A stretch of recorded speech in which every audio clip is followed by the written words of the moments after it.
Pourquoi, après la mort d'Idriss Déby au Tchad, vous êtes-vous empressé d'adouber son fils lors d'un coup d'État constitutionnel?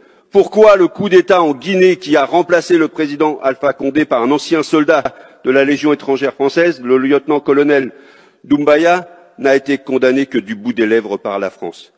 Sans parler du troisième mandat inconstitutionnel d'Alassane Ouattara en Côte d'Ivoire, votre complice de toujours. Pourquoi seul le coup d'État au Mali a été sanctionné par la CEDEAO? Ce blocus ajoute de l'huile sur le feu et ne fait souffrir que la population. Pourquoi le président Macron se permet de convoquer, c'était l'expression employée, les chefs d'État du G5 Sahel au sommet de Pau le 13 janvier 2020 pour les obliger à prêter à nouveau allégeance à la France?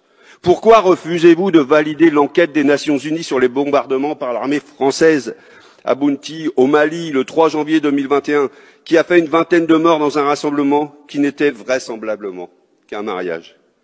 Sans compter le double jeu de la France au Mali, du fait de son soutien implicite au mouvement rebelle du nord du Mali et dernièrement le mouvement national de libération d'Azawad. Du fait également de la promotion acharnée de l'accord d'Alger, rédigé sans le peuple malien, qui ne correspond en rien à ses aspirations et qui menace l'intégrité territoriale du Mali. Et évidemment, je ne parle même pas du franc CFA et de son avatar, l'ECO, cet instrument de domination monétaire de la France dans la région. Face au blocage des voies démocratiques, il semble que pour beaucoup, l'envie d'indépendance et de souveraineté a remplacé le désir de démocratie. C'est un changement majeur qui bouleverse les dynamiques au Sahel. Évidemment, pour nous, élus démocratiques, moins fragiles que celles de ces États, l'inversion des priorités entre souveraineté et démocratie nous dérange au plus haut point.